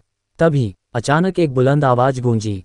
तुरंत बाद एक साधारण कपड़ों में एक युवा कई लोगों के साथ शिवांश और बाकियों की डाइनिंग टेबल की ओर बढ़ा। विक्रांत राणा, तुम? नए आए शख्स को देखकर शालिनी का चेहरा अनायास ही उदास हो गया। ये कोई और नहीं बल्कि राणा ज्वेलरी का विक्रांत राणा था। विक्रांत राणा? शालिनी की बात सुनकर शिवांश ने नजर उठाई। विक्रांत खास खूबसूरत नहीं था, लेकिन उसमें एक गजब का आत्मविश्वास था जो शालिनी से भी ज्यादा था। ये शख्स आसान नहीं है, शिवांश ने मन में सोचा। ये जरूर शिवांश अग्निहोत्री, सलाहकार शिवांश हैं ना? जब शिवांश विक्रांत को देख रहा था, विक्रांत ने भी शिवांश को देखा और धीरे से बोला, विक्रांत जी। शिवांश ने हल्का सा सिर हिलाया। भले ही दोनों ज्वेलरी कंपनियां एक दूसरे की दुश्मन थीं, लेकिन उसका विक्रांत से कोई निजी बैर नहीं था, तो बेवजह बदतमीजी करने की जरूरत नहीं थी। सलाहकार? पत्थरों की जुआरी सलाहकार बनना कोई आसान काम नहीं है। जब मैं तुम्हारी उम्र का था, तब भी अपने गुरु के पीछे पीछे कच्चा माल उठाना सीख रहा था। तभी एक हल्की तिरस्कार भरी आवाज आई। आवाज की दिशा में देखते ही बोलने वाला एक टांग सूट में एक बुजुर्ग था। वह शिवांश को तिरछी नजरों से देख रहा था। ये विनोद मेहरा हैं, राणा ज्वेलरी के पत्थरों की जुआरी सलाहकार। शालिनी ने धीरे से कहा। विनोद मेहरा? विनोद उत्तरांचल में एक मशहूर पत्थरों की जुआरी मास्टर थे और कई सालों से राणा परिवार के पत्थरों की जुआरी सलाहकार थे। पहले से ही नाम कमा चुके विनोद को इतनी कम उम्र में शिवांश को पत्थरों की जुआरी सलाहकार के तौर पर देखकर तिरस्कार महसूस हुआ। एक 20 साल का लड़का, भला उसमें क्या काबिलियत हो सकती है? अपनी पत्थरों की जुआरी कला के साथ भले शिवांश पन्ना राजा का शिष्य ही क्यों न हो, उसे कोई डर नहीं था। इतने सालों से पत्थरों की जुआरी करने का उसका अनुभव उन युवाओं से बिल्कुल अतुलनीय था जो अभी अभी पत्थरों की जुआरी मास्टर स्तर पर कदम रख रहे थे। माफ करें मेरी नादानी, आप कौन हैं? शिवांश ने पूछा। मैं विनोद मेहरा, अभी राणा ज्वेलरी का पत्थरों की जुआरी सलाहकार, विनोद ने गर्व भरे चेहरे के साथ कहा। ओह, तो आप राणा ज्वेलरी के सलाहकार हैं? शिवांश ने सिर हिलाया, फिर विक्रांत की ओर देखकर बोला, विक्रांत जी, आपकी कंपनी को और लोग रखने चाहिए। बुजुर्गों को अब ईंटें नहीं उठानी चाहिए, वरना कुछ अनहोनी हो गई तो अच्छा नहीं होगा। नौजवान, तुम्हारा क्या मतलब है? विनोद गुस्से से तिलमिला उठा। क्या शिवांश ये कह रहा था कि वह बूढ़ा हो गया है? एक पत्थरों की जुआरी मास्टर के तौर पर वह अभी अपनी जवानी में था। इस पेशे में न सिर्फ कला चाहिए, बल्कि ढेर सारा अनुभव भी। इसलिए बड़े पन्ना व्यापारियों के ज्यादातर पत्थरों की जुआरी सलाहकार 40 साल से ज्यादा उम्र के होते हैं।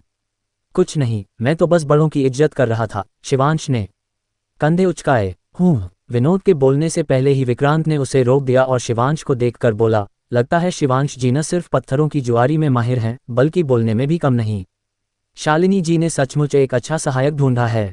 विक्रांत जी ज्यादा तारीफ कर रहे हैं, शिवांश ने शांत मुस्कान के साथ कहा। ये विनोद मेहरा शुरू से ही बड़प्पन दिखा रहा था, जैसे शिवांश उससे डरता हो।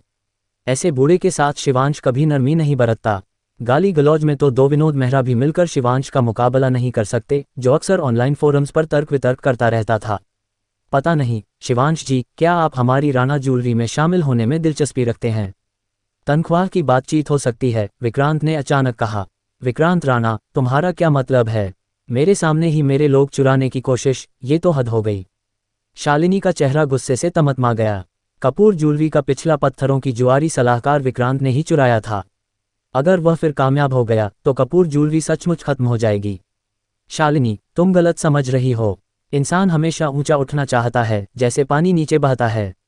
वैसे भी एक पत्थरों की जुआरी सलाहकार बस सलाहकार होता है। सख्ती से कहें तो वो कंपनी का कर्मचारी नहीं होता, विक्रांत ने बेपरवाही से कहा। विक्रांत जी की मेहरबानी का शुक्रिया, लेकिन मैं अभी कपूर ज्वेलरी में बहुत खुश हूं, तो राणा ज्वेलरी नहीं जाऊंगा, शिवांश ने शांत मुस्कान के साथ कहा। जब ऐसा है तो मैं जोर नहीं डालूंगा। अगर शिवांश जी को भविष्य में दिलचस्पी हो तो राणा ज्वेलरी के दरवाजे आपके लिए हमेशा खुले हैं। विक्रांत ने शिवांश को एक नज़र देखा, फिर गुस्से में तिलमिलाए विनोद के साथ चला गया। ये विक्रांत राणा? शालिनी का चेहरा थोड़ा पीला पड़ गया। विक्रांत का इस बार आना बस एक तमाचा जड़ने जैसा था, लेकिन वह कुछ कर भी नहीं सकती थी। अध्याय 38। अभी कपूर ज्वेलरी राणा ज्वेलरी से सीधे टक्कर लेना तो दूर, खुद को बचाने में भी मुश्किल महसूस कर रही थी। विक्रांत राणा की इस उकसावे भरी हरकत के सामने शालिनी बस चुपचाप सहन कर सकती थी। दीदी शालिनी, ये विक्रांत राणा बड़ा काबिल और चालाक है, शिवांश ने शालिनी को देखते हुए कहा। हाँ बिल्कुल, भले ही राणा एक बिजनेस प्रतिद्वंद्वी थी, लेकिन शालिनी को भी मानना पड़ता था कि विक्रांत राणा कोई आम इंसान नहीं था। दरअसल कुछ साल पहले उत्तरांचल प्रदेश की सबसे बड़ी पन्ना ज्वेलरी व्यापारी कपूर ज्वेलरी थी और राणा ज्वेलरी बस दूसरे नंबर पर थी। लेकिन विक्रांत के राणा ज्वेलरी में आने के बाद राणा ज्वेलरी ने तेजी से तरक्की की और कपूर ज्वेलरी को पकड़ने के संकेत दिखाने लगी। उसी समय कपूर ज्वेलरी के मुखिया को अचानक गंभीर बीमारी हो गई। भले ही शालिनी की काबिलियत अच्छी थी, लेकिन अचानक कपूर ज्वेलरी संभालने के बाद वह बस मौजूदा बिजनेस को बमुश्किल चला पाए, तरक्की तो दूर की बात थी। विक्रांत के नेतृत्व में राणा ज्वेलरी ने तेजी से उन्नति की, सीधे कपूर ज्वेलरी को पकड़ लिया और उससे आगे निकलने की राह पर थी। तभी राणा का दूसरा बेटा अचानक वाइस मेयर बन गया और फिर विक्रांत ने कपूर ज्वेलरी के खिलाफ निर्णायक कदम उठाया। अभी अभी स्थिर हुई कपूर ज्वेलरी तुरंत गड़बड़ा गई। अगर कपूर ज्वेलरी की पुरानी नींव न होती तो कोई आम पन्ना व्यापारी शायद कब का बंद हो चुका होता। लेकिन ऐसी परिस्थितियों में भी कपूर ज्वेलरी मुश्किल में थी। लेकिन विक्रांत राणा हमेशा बेईमानी से काम करता है। ऐसा इंसान भले ही कुछ समय के लिए कामयाब हो जाए, लेकिन जिंदगी भर नहीं, शालिनी ने ठंडे लहजे में कहा। ये सुनकर शिवांश चौंका और मन ही मन सिर हिलाया। हरिशंकर महाराज ने अनगिनत साल जिए थे और अनगिनत ताकतवर लोगों को देखा था। जो लोग सचमुच बड़ी उपलब्धियां हासिल करते थे, वे कभी बेईमानी के रास्ते पर नहीं चलते थे। छोटे शिव, तुम्हें सावधान रहना होगा। विक्रांत राणा उतना साधारण नहीं है जितना दिखता है। जब तक वह कपूर परिवार को हथियाना चाहता है, वह मुझ पर सीधा हमला नहीं करेगा, लेकिन तुम अलग हो, शालिनी ने शिवांश को देखते हुए कहा। पिछले डकैती वाले हादसे के बाद शालिनी को विक्रांत का चरित्र और साफ समझ आ गया था। ये शख्स कपूर परिवार को हथियाने के लिए किसी भी हद तक जा सकता था। कपूर ज्वेलरी के पत्थरों की जुआरी सलाहकार के तौर पर शिवांश निश्चित रूप से उसके रास्ते में रुकावट था और विक्रांत बहुत मुमकिन था कि शिवांश के खिलाफ कदम उठाए। मैं सावधान रहूंगा, शिवांश ने सिर हिलाया। वह कोई आम इंसान नहीं था। भले ही उसका अनुभव कम था, लेकिन उसे विक्रांत से हल्की सी दुश्मनी पहले ही महसूस हो चुकी थी। खासकर विक्रांत की चालाकी जानने के बाद वह और भी सतर्क हो गया। सतर्क होने के बावजूद शिवांश खुद को कम नहीं आंकता था। अपनी मौजूदा ताकत के साथ जब तक विक्रांत हथियारों का इस्तेमाल न करे, वह उसे कोई खतरा नहीं पहुंचा सकता था। शालिनी ने हल्का सा सिर हिलाया। उसने शिवांश की काबिलियत देखी थी। हालांकि उसे थोड़ी चिंता थी कि विक्रांत उसके खिलाफ कुछ करेगा, लेकिन ज्यादा डर नहीं था। अगर विक्रांत ने शिवांश को निपटाने के लिए किसी को भेजा तो शायद विक्रांत को ही नुकसान उठाना पड़ता। ये शिवांश आसान नहीं है, विक्रांत ने भौहें सिकोड़ते हुए कहा। युवा राणा, क्या आप इस लड़के को बड़ा चढ़ाकर नहीं देख रहे? विनोद ने भौहें सिकोड़ते हुए कहा। सुबह शिवांश ने उसका मजाक उड़ाया था, जिससे वह शिवांश से बेहद नफरत करता था और चाहता था कि उसे तुरंत सबक सिखाए। ये शख्स मेरी हैसियत को नज़रअंदाज करके इतनी बेबाकी से बोल सकता है, आम लोग ऐसा नहीं कर सकते।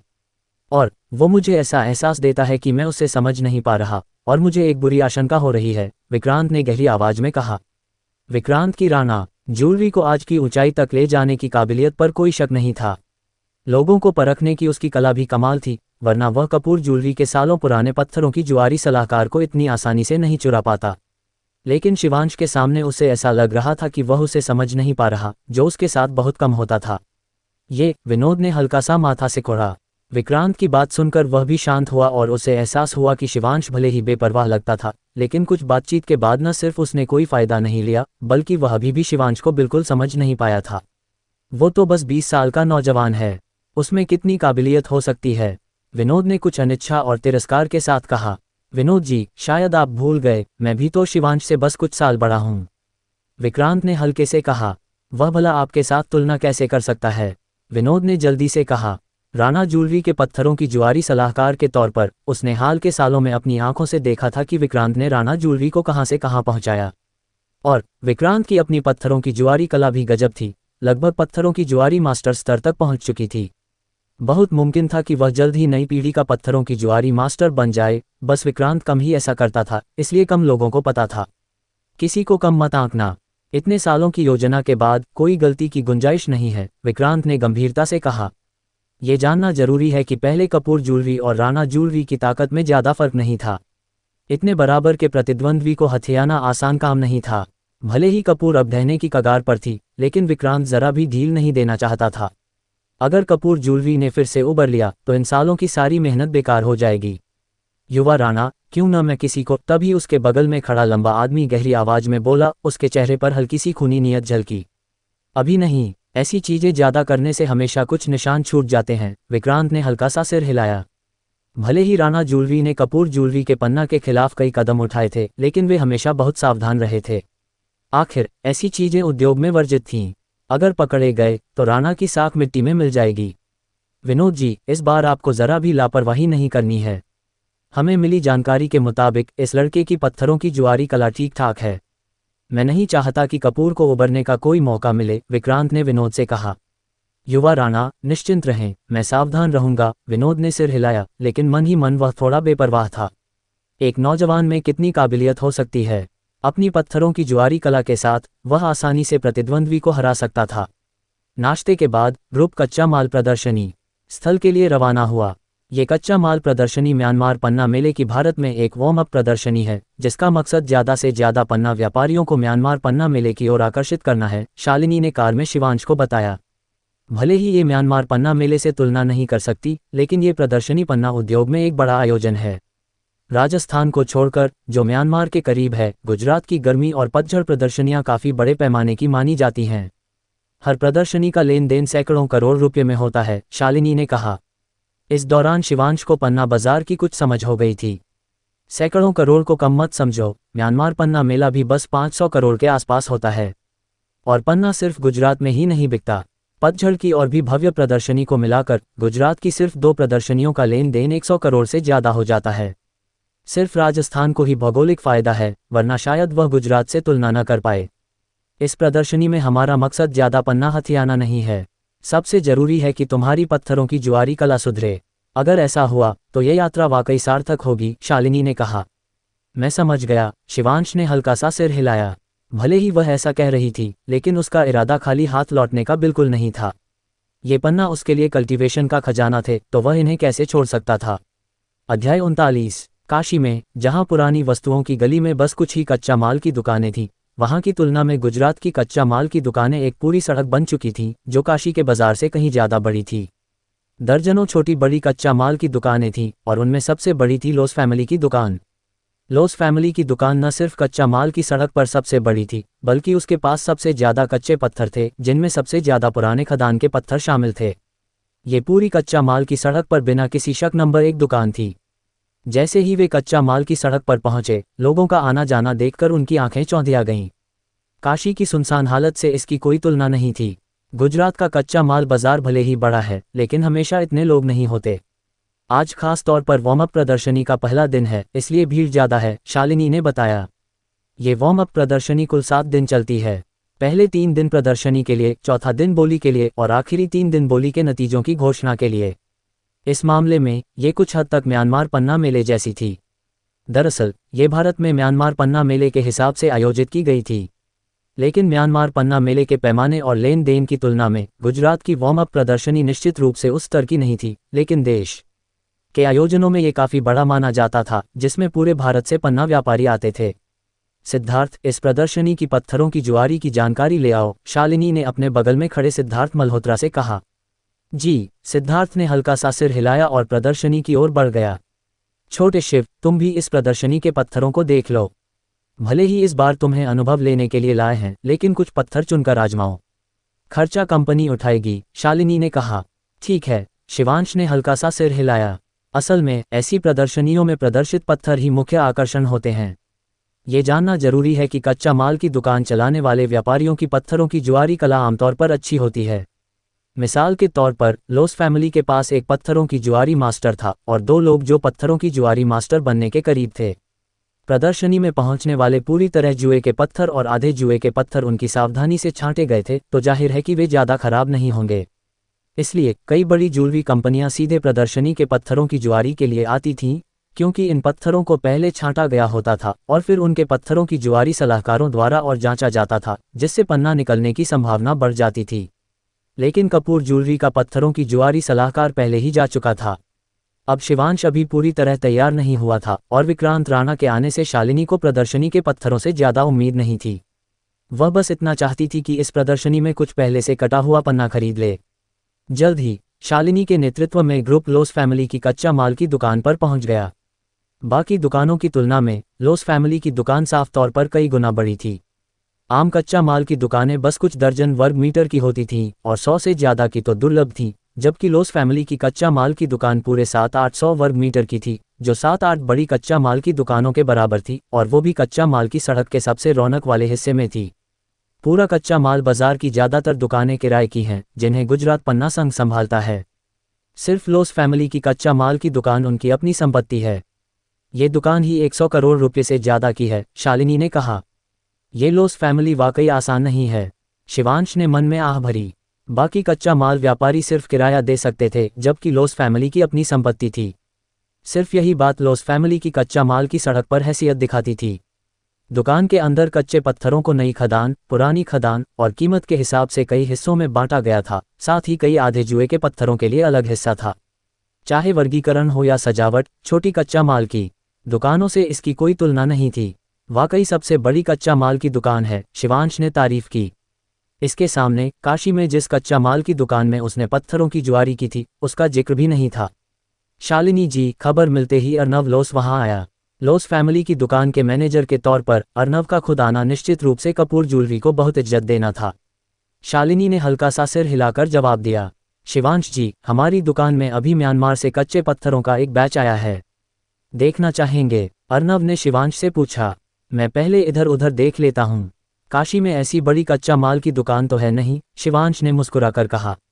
तो फिर शिवांश जी, आप आराम से देखिए, अर्नव ने सिर हिलाया, फिर बगल में खड़ी शालिनी से बोला, शालिनी जी, किस्मत आजमाने का मन है? जब यहाँ आई हूँ तो कोशिश तो बनती है, शालिनी ने सिर हिलाया। कपूर ज्वेलरी की मुखिया होने के नाते उसे भी पत्थरों की जुआरी आती थी, भले ही उसकी कला ज़्यादा ऊंची नहीं थी, लेकिन कभी कभार मनोरंजन के लिए ठीक थी। कुछ लोग अलग हो गए और शिवांश पास की नई खदान के कच्चे पत्थरों की ओर बढ़ा और चुनना शुरू किया। उसके लिए नई खदान और पुरानी खदान में कोई फर्क नहीं था, फर्क सिर्फ इतना था कि पत्थर में पन्ना है या नहीं। ये कहना होगा कि लोस फैमिली की दुकान में न सिर्फ आम दुकानों से ज़्यादा प्रकार और मात्रा में कच्चे पत्थर थे, बल्कि उनकी क्वालिटी भी कहीं बेहतर थी। जल्द ही शिवांश को एक ऐसा कच्चा पत्थर मिला जिसमें प्राण था। हाथ में एक पन्ना आ गया, शिवांश ने हल्के से मुस्कुराकर फिर से चुनना शुरू किया। अचानक शिवांश एक कच्चे पत्थर के सामने रुक गया। ये पूरी तरह जुए का पत्थर, जो सिर के आकार का था, देखने में अच्छा नहीं था, लेकिन शिवांश को इसमें एक अजीब सी आभा महसूस हुई। जीवन शक्ति की आभा। शिवांश ने हल्का सा माथा सिकोड़ा। इस कच्चे पत्थर में ढेर सारी जीवन शक्ति की आभा थी, जो उसे पहले कभी पन्ना में नहीं मिली थी। क्या ये कोई दुर्लभ खजाना हो सकता है? शिवांश की आंखें चमक उठीं। हरिशंकर महाराज की विरासत के मुताबिक उसे कुछ दुर्लभ खजानों के बारे में पता था, जिनमें बेहद खास आभा होती थी। आमतौर पर कच्चे पत्थरों में प्राण होना चाहिए, लेकिन इस पत्थर में जबरदस्त जीवन शक्ति थी, जो साफ तौर पर आम नकली प्राण मणि की आभा नहीं थी। चाहे ये दुर्लभ खजाना हो या ना हो, सिर्फ ये जबरदस्त जीवन शक्ति की आभा ही इसे खरीदने लायक बनाती है। बिना किसी हिचक के शिवांश ने इस जुए के पत्थर को पास की गाड़ी में डाल दिया।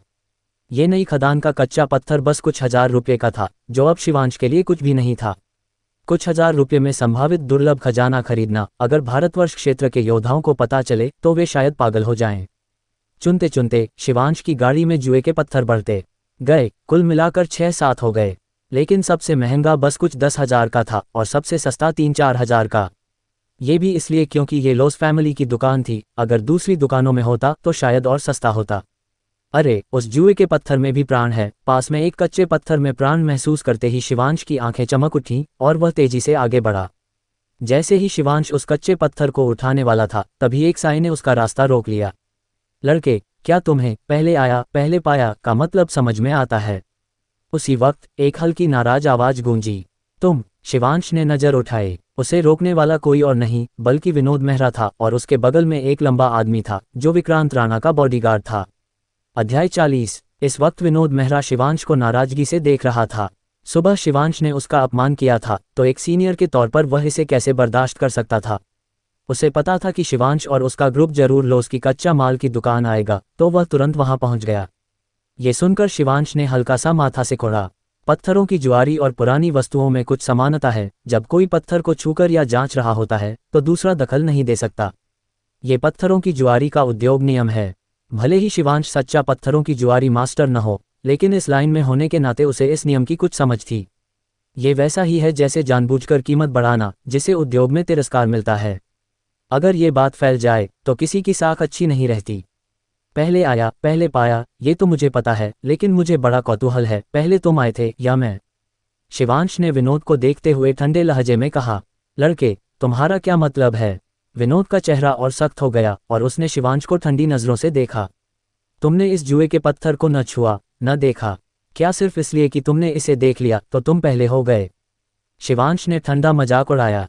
पहले आया पहले पाया का नियम उद्योग का नियम है, और अगर शिवांश इस उद्योग में टिकना चाहता था तो उसे इसका पालन करना होगा। लेकिन पहले आया पहले पाया का मतलब ये नहीं कि विनोद ये तय करेगा कि वह पहले था। बिल्कुल, विनोद ने ठंडा मजाक उड़ाया। अगर ऐसा है तो क्या इसका मतलब ये हुआ कि कच्चा माल की दुकान में जितने भी जुए के पत्थर मैं देख लूं वो सब मेरे हो गए? फिर तो ये कच्चा माल की दुकान सिर्फ तुम्हारे लिए खुली है। शिवांश ने तंज कसा। तुम? विनोद का चेहरा गुस्से से लाल हो गया। एक पत्थरों की जुआरी मास्टर के तौर पर कम ही लोग हिम्मत करते थे कि उसके चुने हुए जुए के पत्थर छीन लें, और शिवांश ने तो उसे छुआ भी नहीं था। अगर कोई और होता तो वह निश्चित रूप से उसे ये इज्जत दे देता। उसे नहीं लगा था कि शिवांश सीधे ये बात उठाएगा कि उसने पत्थर को छुआ भी नहीं था। आहो, मुझे वो जुआरी पत्थर दो, विनोद ने ठंडे लहजे में कहा। उसका चेहरा राख की तरह हो गया। उसके बगल का हट्टा कट्टा आदमी जल्दी से जमीन पर पड़े जुए के पत्थर को उठाने के लिए आगे बढ़ा, लेकिन जैसे ही उसने कदम बढ़ाया एक हाथ और तेजी से आगे बढ़ा और उस जुए के पत्थर को उठा लिया। ये कोई और नहीं बल्कि पास खड़ा शिवांश था। माफ करें, मैंने इसे पहले छुआ, शिवांश ने बेपरवाही से कहा। ये देखकर विनोद का चेहरा बेहद खराब हो गया। वह बस एक ठंडी सिसकारी भरकर अपने बॉडीगार्ड्स के साथ वहां से चला गया। बूढ़े, मुझसे टक्कर लेने चले? शिवांश ने जाते हुए विनोद को देखा और होंठ बिचकाए। अगर ये कोई आम जुआरी पत्थर होता तो वह विनोद से टक्कर लेने की जहमत नहीं उठाता, लेकिन इस जुए के पत्थर में स्वर्ग और पृथ्वी का प्राण था। ये एक नकली प्राण मणि थी। उसकी मौजूदा दौलत सीमित थी, तो वह ज्वेलरी कंपनी से सीधे पन्ना खरीदकर कल्टीवेशन नहीं कर सकता था। इस तरह का पूरी तरह जुए का पत्थर ज़्यादा महंगा नहीं था, और यह न सिर्फ उसकी कल्टीवेशन की ज़रूरत पूरी कर सकता था बल्कि उसकी दौलत बढ़ाने की भी। विनोद के एक वाक्य की वजह से वह इसे कैसे छोड़ देता? कुछ और चुनने के बाद शिवांश की गाड़ी में करीब 10 जुए के पत्थर हो गए, जिनमें सब में स्वर्ग और पृथ्वी का प्राण था और कम से कम चिपचिपा पन्ना था। दोपहर होने को आए तो शिवांश ने जुए के पत्थर चुनना बंद किया और एक एक करके उनकी जांच शुरू की।